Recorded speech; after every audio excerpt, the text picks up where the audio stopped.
Hi మామ. కాలమేగా కరిగింది. అందరూ కొత్త వాళ్ళే యాక్ట్ చేశారు. అందరూ అన్నానని ఎక్కువ మంది ఉంటారు అనుకోకండి. సినిమా మొత్తం 5 క్యారెక్టర్సే ఉంటాయి. వీళ్ళు కూడా కొత్త వాళ్ళే. అందరూ కొత్త వాళ్ళే. సినిమా మొత్తం 99% తెలుగు పదాలే వాడి తీసిన సినిమా. ఈ ఇయర్ మార్చిలోనే థియేటర్స్లో రిలీజ్ అయింది. కానీ అప్పుడు ఎవరు ఈ సినిమాని పట్టించుకోలేదు. తర్వాత 2 మంత్స్కి ఓటీటీలోకి వచ్చింది. అప్పుడు ఎంతమంది చూసారో నాకు కూడా తెలియదు. బట్ నా ఫ్రెండ్ ఒకడు సినిమా చూడమని, నువ్వు తెలుగు స్టూడెంట్ కదా, సినిమాలో డైలాగ్స్ కోసమైనా నువ్వు ఒకసారి చూడు అంటే సరే అని డిసైడ్ అయ్యి చూడడం స్టార్ట్ చేశాను. మొత్తం సినిమా 1 గంట 44 నిమిషాలు ఉంది మామ. చాలా తక్కువ లెంత్, కానీ చాలా ఎక్కువసేపు. సినిమా పూర్తి చేయడానికి చాలా కష్టపడ్డాను మామ. 3.5 గంటల సినిమా చూసినట్టు ఫీలింగ్ వచ్చింది నాకు. చాలా నెమ్మదిగా అనే పదం కూడా చాలా చిన్నది అయిపోతుంది. అంత నెమ్మదిగా వెళ్తుంది ఈ సినిమా. ఒక టైంలో కళ్ళు మూతలు పడిపోతే బలవంతంగా చూశాను. కారణం ఒకటే, సినిమా మొదలు పెడితే పూర్తి చేశాకే ఆ సినిమాని ఆపే అలవాటు నాకుంది.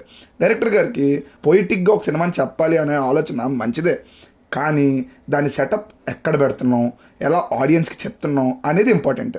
2003 టైం పీరియడ్ని తీసుకొని 10th క్లాస్ చదువుతున్న పిల్లలతో చాలా బరువైన పదాలతో డైలాగ్స్ చెప్పించడం వెనక ఆయన ఆలోచన ఏంటో ఆయనకే అర్థం అవ్వాలి.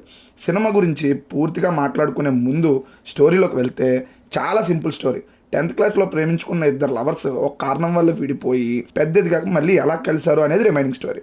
చాలా సినిమాల్లో కొన్ని 100 సార్లు చూసేసిన స్టోరీ, కానీ ట్రీట్మెంట్ బాగుంటే ఎన్నిసార్లు అయినా సేల్ అయిపోయే స్టోరీ. ఇక్కడ అదే దెబ్బ కొట్టింది మామ. ముందుగా ప్లస్ పాయింట్స్లోకి వెళ్తే కెమెరా వర్క్ బాగుంది, నెక్స్ట్ మ్యూజిక్ బాగుంది, చిన్నప్పుడు హీరోయిన్ క్యారెక్టర్ చేసిన అమ్మాయి పర్ఫార్మెన్స్ బాగుంది, అంతే. ఇంకా బోతద్దం పెట్టి వెతికినా మనకు ప్లస్ పాయింట్స్ అనేవి కనిపించవు మామ. నెక్స్ట్ మైనస్ల గురించి చెప్పే ముందు ఒక సీక్వెన్స్ గురించి చెప్తాను. సినిమా మొదటి 15 నిమిషాలు హీరో వాయిస్ ఓవర్తో కథని చెప్తూ ఉంటాడు. ప్రతి విజువల్ రివర్స్లో ప్లే అవుతూ ఉంటుంది. తర్వాత దానికి సాంగ్లో విజువల్ రిప్రజెంటేషన్ ఇచ్చేటప్పుడు రివర్స్లో ప్లే అయిన ప్రతి సీన్ యాజ్ ఇట్ ఈజ్ నార్మల్గా మళ్ళీ ప్లే అవుతుంది. స్టార్టింగ్ 20 నిమిషాల్లోనే కథను చెప్పడానికి ఈ దారిని ఎంచుకోవటంతోనే సినిమాకి ఆడియన్స్ డిస్కనెక్ట్ అయిపోతారు.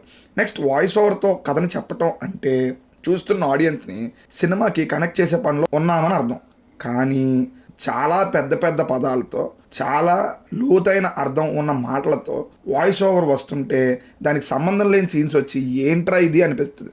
నెక్స్ట్ 10th క్లాస్ చదివే పిల్లలతో అంత బరువైన పదాలు పలికించినప్పుడు డైరెక్టర్ వాళ్ళు చాలా మెచ్యూర్డ్ అనే జనాల్లోకి వాళ్ళ క్యారెక్టర్స్ని చెప్తున్నట్టు అనిపిస్తుంది. కానీ వాళ్ళు విడిపోయిన రీజన్ చూస్తే పిల్లనెబ్బా పనులు రా ఇవి అనిపిస్తాయి. నెక్స్ట్ సినిమాలో పాటలు చూస్తూ వినడానికి చాలా బాగుంటాయి. బట్ సినిమా మొత్తం అవే ఉంటాయి. ఒక టైంలో సినిమాలో పాటలు ఉన్నాయా లేదా పాటల మధ్యలో సినిమా పెట్టారా అనే డౌట్ కూడా వస్తుంది.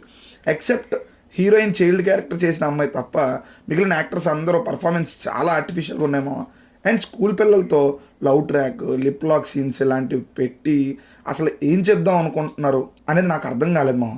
ఇలా చెప్పుకుంటూ పోతే చాలా పెద్ద లిస్టే ఉంటుంది. నెక్స్ట్ అండ్ లాస్ట్, షార్ట్ ఫిల్మ్కి సరిపడా కంటెంట్ని సాగదీసి సినిమాగా మార్చి మన ముందుకు వదిలేరు అని అనిపిస్తుంటుంది. ఈ సినిమా నాకైతే వర్కౌట్ అవ్వలేదు. బట్ ఇది కూడా నచ్చే వర్గం ఒకటి ఉంటుంది, వాళ్ళకి ఈ సినిమా నచ్చొచ్చు. నేనైతే స్కిప్ చేసామని చెప్తాను. లేదు స్లోగా ఉన్న సినిమాలు మాకు నచ్చుతాయి అంటే మీరు ట్రై చేయండి. నెక్స్ట్ మంచి మూవీ రివ్యూతో మళ్ళీ కలుద్దాం మామ. బాయ్.